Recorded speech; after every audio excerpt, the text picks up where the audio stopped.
All right, now it's gonna be a good day. Get me a good ride in. Get gloves on. Let's get this door open. Ah, shit.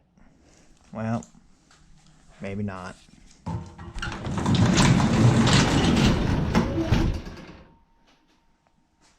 So what do I do with you now?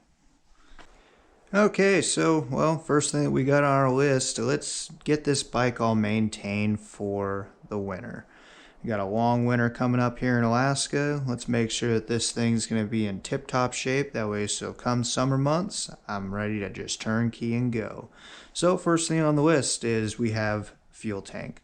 So how you want to store this is completely full. It's a metal tank, and they will rust from the inside if you do not leave these full.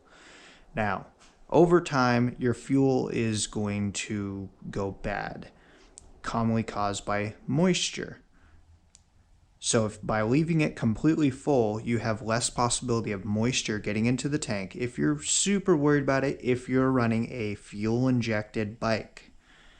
You could put some fuel stabilizer in there and then just run the whole tank through. Now, come summer, if you're that worried about it, just drain your tank. Yes, it's going to cost you about a whopping $30, but to save the life of your tank, it's worth it in my opinion.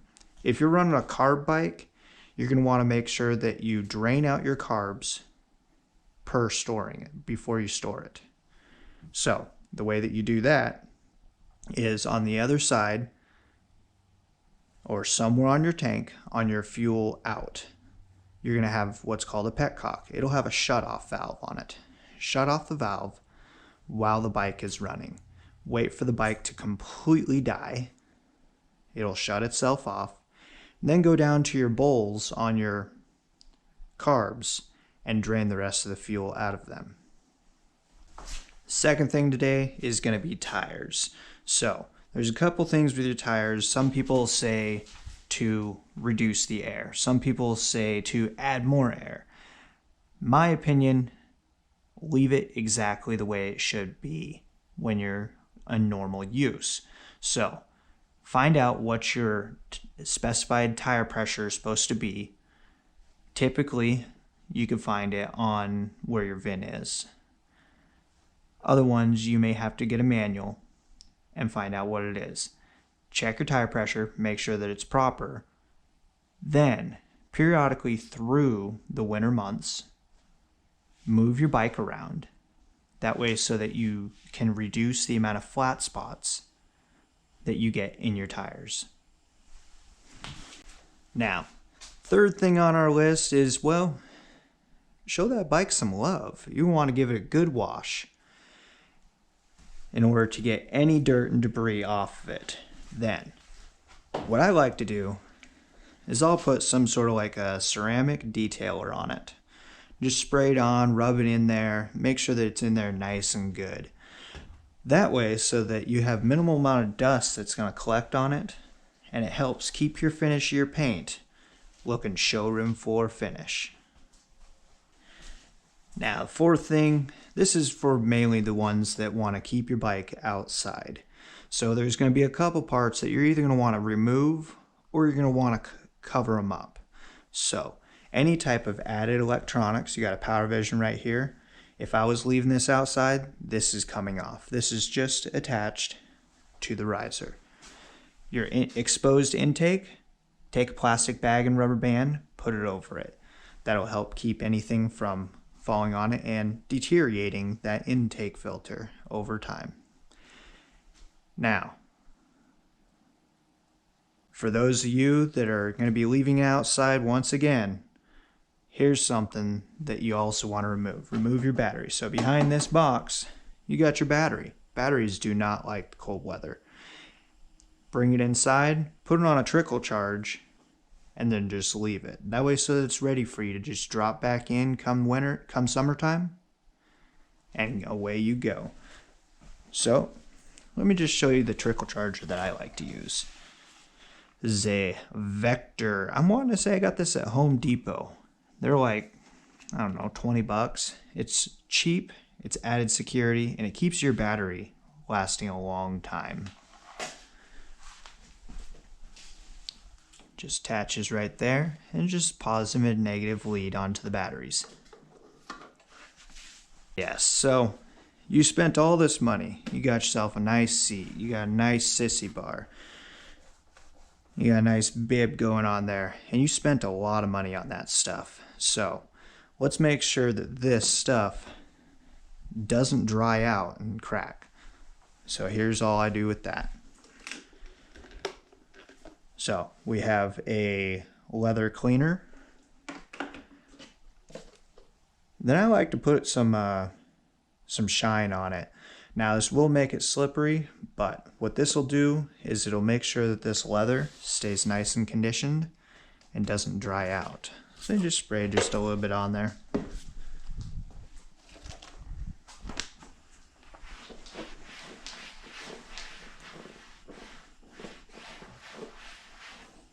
And there you go. All right, so now we've gone over an awful lot, but we have a few key things that this is going to be a good time that you can identify any problems that you may have. So let's go over the brakes. You have all your brake lines, right? Go through there, make sure that nothing is leaking. No leaks. And then you're going to want to come over to your reservoir though. You notice my reservoir is notice how the paint's coming away. That means that this seal has been slowly leaking over time. So odds are, what I'm going to wind up doing is I'm going to replace this top cap over the winter and put a new seal on it. Same goes for your rear brakes. See, this one has it a little bit going on right there as well. So that's another one. I'll be replacing this top cap and this seal.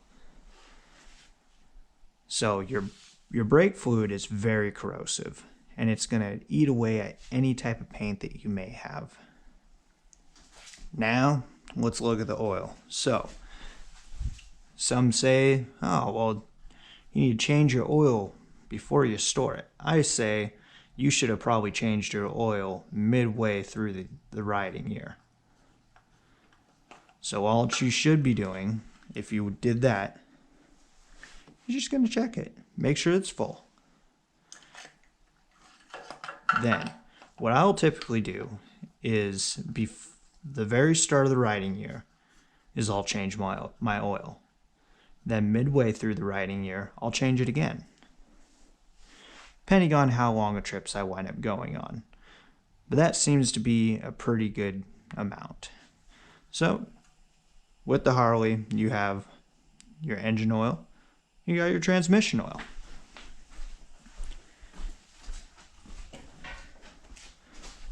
And you got your primary / clutch oil. So I will not be checking this one. What I'll do check is making sure that it isn't leaking. If it isn't leaking, there's a good possibility this one is not low. You have to pull your derby cover in order to check it.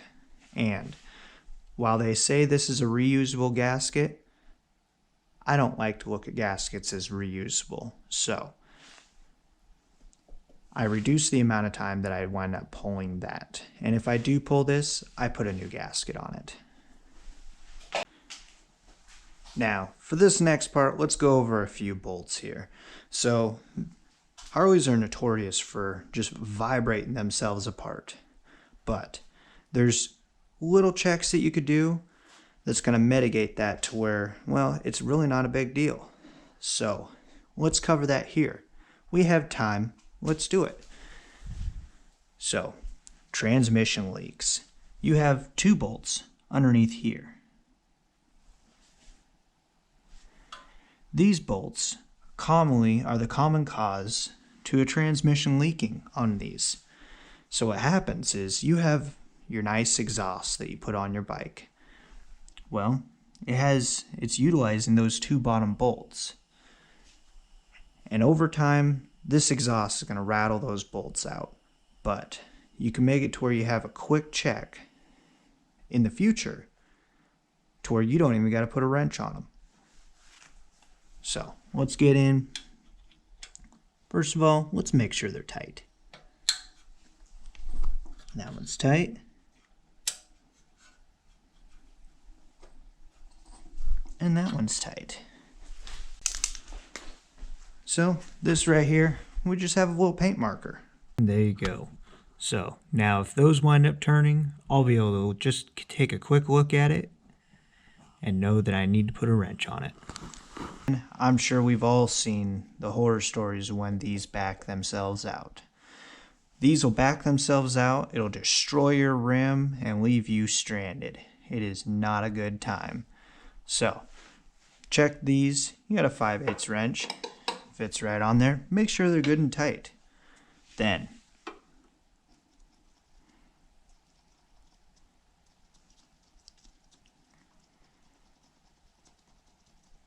we're going to put some right there and right here.